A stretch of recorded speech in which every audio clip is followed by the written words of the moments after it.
Starring Entertainment. Ikaw, ano, Josh, yung prinsipyo nila, tsaka yung values, parang they really respect, their family and of course the government that time. Parang grabe yung takot nila. And yeah, it's the simplicity of Sa akin yung talento ng tao. Ibang pinagkakabalan. Parang napakalaking talento na walang technology. occupied na ngayon. Skills talaga. Those skills pa rin naman yung technology ngayon. Pero iba yung dati. Alam mo yun, pangarap nila maging doktor, gado, musikero. And last question, kung may sasabihan kayo ng I love you since, pero lagyan nyo ng year. So, kanino yon and back?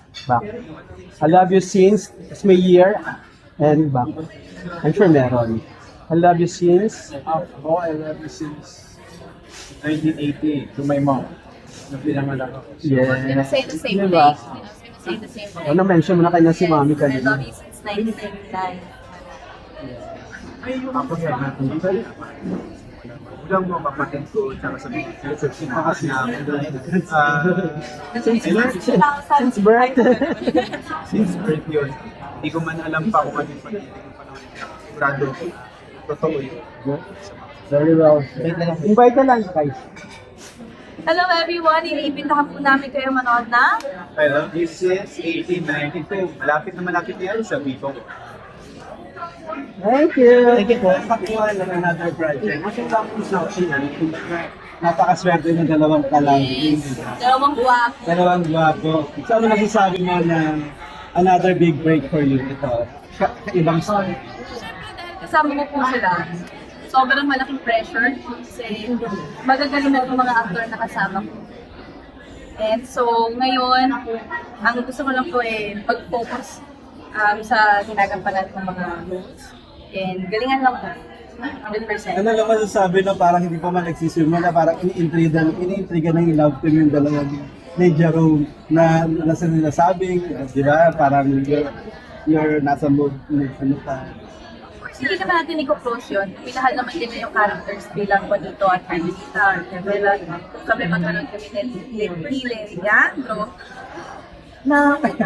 kung kami magkaroon ni Leandro, of course, diba? Maraming salamat kasi nakakaparang gusto yung ganun. May nagmamahal sa amin. Nakita ko kanina dun sa station support ng dalawa kay Jerome, no? During that time na may mga hugot siya dun sa mga hindi sa tanggap, for this project, ano lang yung parang comment niya about that sa sinabi niya. No? Alam May niyo, mga diba, ganun. actually sila yung pinaka-dapat na tinatanong regarding.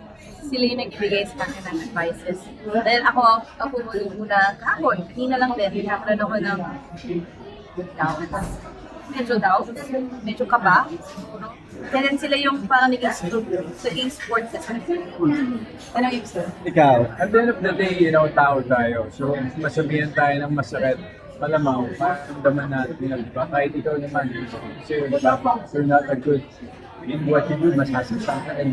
But again, you have to continue whatever it is that you're doing kasi it's the outside noise. If you're aiming to be the best, marami talagang ingay na maririnig sa paligid. And, it's part of the challenge. Sabi nga sa kanila, use it as your free will para maging, napag-routinan nyo yung karakter nyo. Hindi naman sila pagkakatiwalaan ng people. Wala sila na, there's a reason why they and as a leader of them, and nakaka-inspire sila kasi kahit na maraming nagsasabi, maraming ingay, they try to be focused sa ginagawa. Kaya ako mismo na-inspire.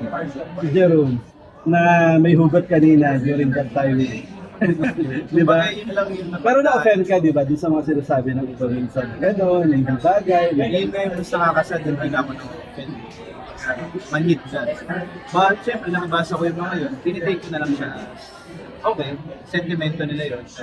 Tapos nilalaan ko yung dun sa mga taong hindi nagtataw. Kasi sa sarili ko, mas magda-doubt ako pag wala na akong talent at hindi na ako nagagamit dahil sa abilidad. So, follow up lang doon sa question ni Jun kanina na hindi pa man nagsisimula yung series niyo. Ina-trigger na rin yung love niya na baka magka-developan. May mga ganun bang ano masasabi niyo dun sa sa sinasabi ng mga fans na, uy, bagay sila, not that on screen, but off screen, parang gano'n. Heaven. Maganda rin yung sinabi mo kanina. Yes, yes, Eh, yes. parang hindi ka gumawa ng project Hindi para naman ako gumawa ng proyekto para maghanap ng love life, di ba? Nandito naman ako to work sa mga ka-veterans na. veteran sa nagkakayo. Veteran na dito ay years na in the industry. So, sa akin, ano lang siya, nakakatuwa na isipin na ang gagaling po ng mga kasama. Doon na tayo nag-focus. Okay naman masinhabi. Hindi ka ba nadidevelop sa kalab team mo pagka may mga chance sa ganyan? Hindi po ako gano'n.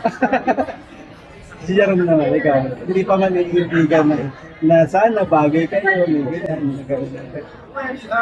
Napasalamat ko na may Boss Lee kasi sa bagay na hindi namin nakikita na katulad ng sabi ko, una nagulat ako. Tama ba to? Ako, may nakita sila. More than dun sa looks namin, bagay pa so dun sa abilidad namin para gawin yun. And kung yun nakikita ng mga tao, din na-appreciate namin. Kung gusto nila, that's good for us. But sa kanila yun. Pero syempre, yung iniisip nila, may bagong buhay naman namin sa love team. Siguro may kanya-kanya kaming rason kung bakit nandito mo. Proyekto na to.